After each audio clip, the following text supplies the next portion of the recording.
Greetings, adventurers, and welcome back to Abnormal Voyages. My name is David, and today we find ourselves in Leavenworth, Kansas. The Carousel is an iconic piece of amusement park history, and a lot of people cite it as their favorite ride. One of the most famous designers of the Carousel is Mr. CW Parker. Today, we were at the CW Parker Carousel Museum to go round and round and get a better look at some of his creations. Tag along.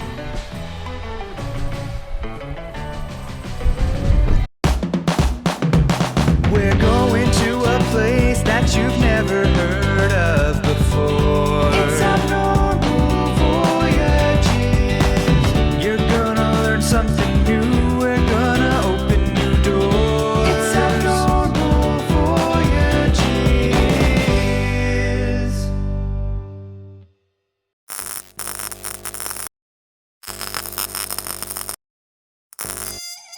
Charles Wallace Parker, or CW Parker, self-titled himself the Amusement King.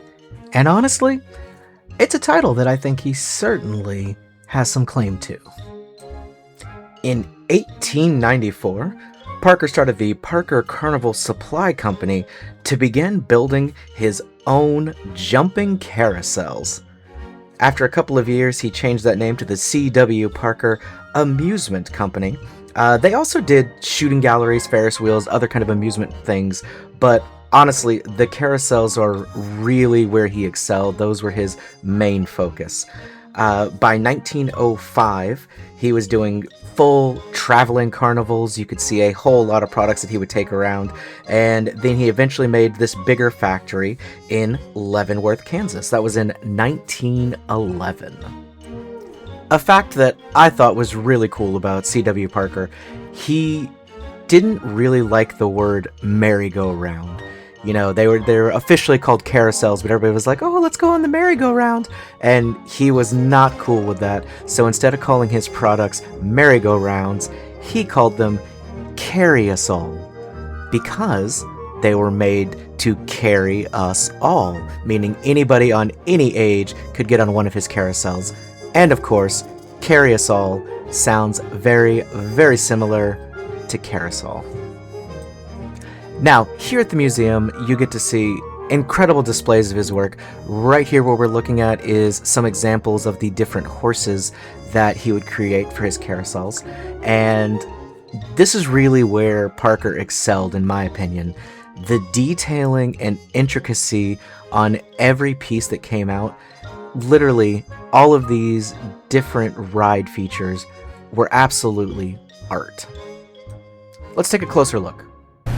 This model of horse was called Hunter's Pride and is a great example of some of the restoration that they've done here. Now, as it was a hunting horse, we do see the dead rabbit on the side. Here's the gun. There was also an ear of corn at the back. In particular on this one, on the side here, we see this flag upside down. This is an American flag turned upside down, which classically meant the nation was in distress of some kind. They think this might be because of prisoners of war. There are a couple of prisons here in Leavenworth, very famously held a lot of people, so they think maybe one of those people did this, just kind of getting that distress out there. But if we move on, we actually get to see what it looks like now after restoration. And look how gorgeous this is. You see, we have the rabbit again, the gun. You can clearly see the corn. They did take out the flag, but as you can see, this looks brand new. They definitely have brought this horse back to life. So that gives you just a little peek into what people were seeing back when these carry-us-alls first came out. All the color, the vibrancy, they were very, very eye-catching, and it absolutely makes sense that people still love his work today because they're just so colorful and frankly fun. Now, this one is very unique here. Let me point out something very interesting about this horse.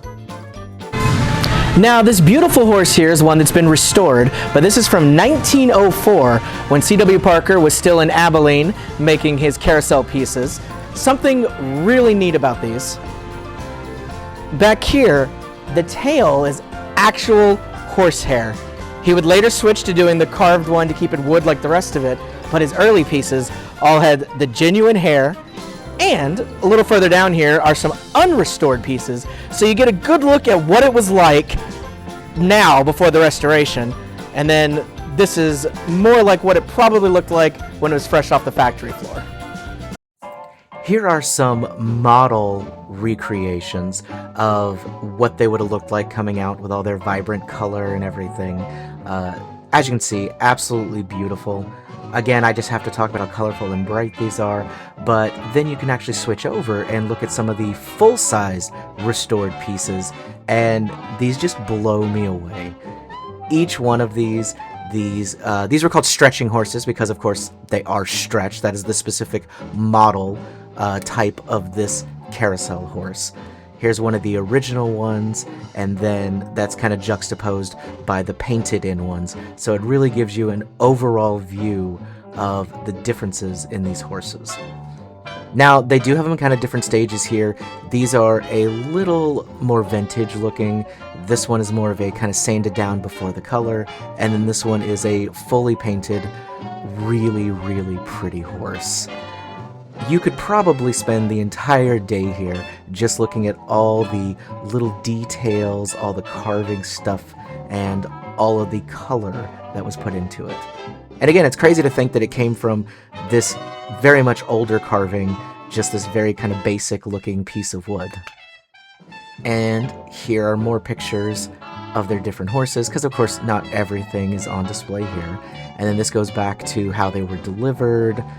This shows you more of that vintage, very unique styling, and I really appreciate that the restoration artists were able to bring these back to life. I mean, it's incredible that we're looking at these some over 100 years after they were first made, and yet this still looks brand new, like something you could walk up to a carousel today and be like, oh yeah, that fits in just fine. So even the restorations are great. They definitely have left quite a few pieces in their original form. I think this is important because it really leaves the art the exact way it was made.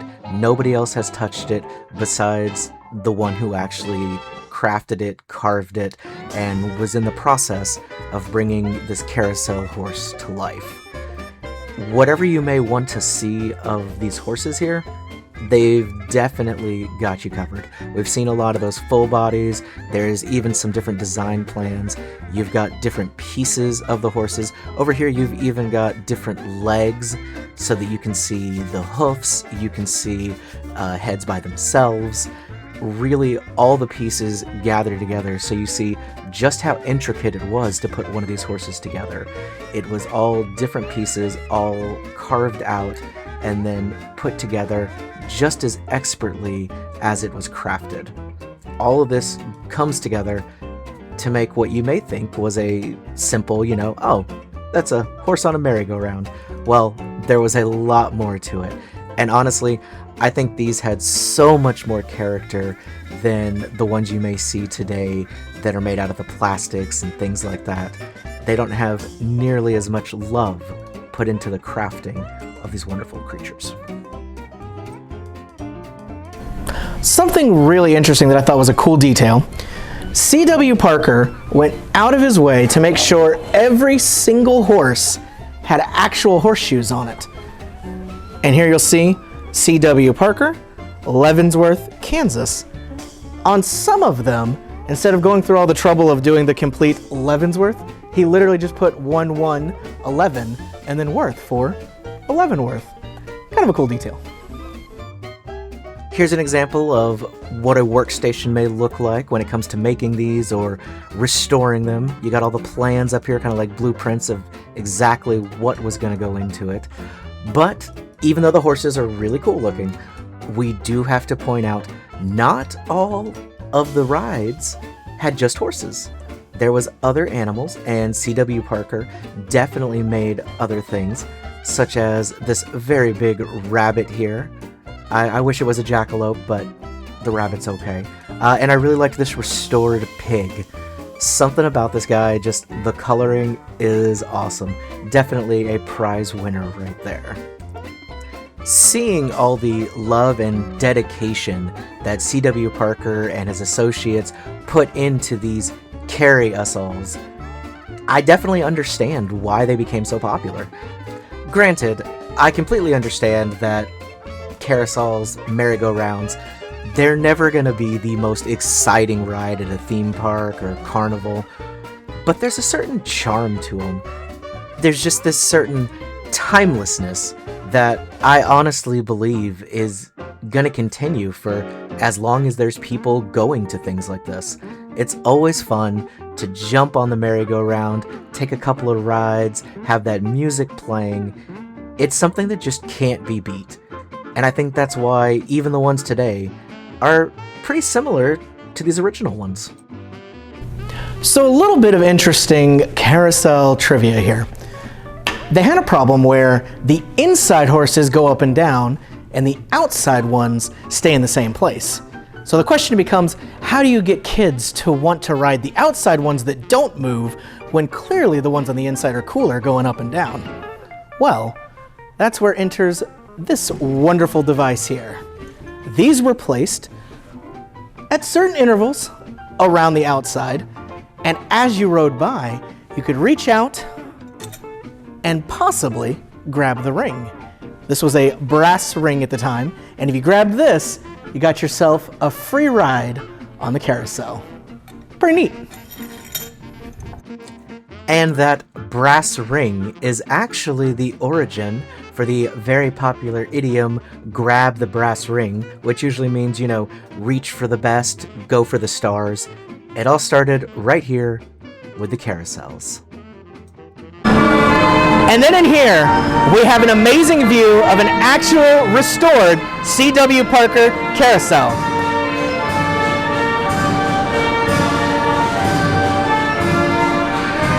All right, as cool as it is seeing it from up here, the next step is getting on it. Let's go for a ride. And here we are on the carousel. I'm actually in a very unique car. This is called a Lover's Cup, and it has a very fun quirk. You can spin just like this as it goes around. So let me see, we'll get it going. And you gotta go back and forth a couple, there we go. So as you're going around, you get it spinning this way too. Well, that's all the time we have for today, adventurers. If you like this, make sure you hit that like button, subscribe, and comment where we should go next. It always helps us out. If you're interested in some bonus content and some very special voyages, you can check out our Patreon. The link will be below. Well, my name is David, and this has been Abnormal Voyages. Thanks for tagging along. We'll see you around.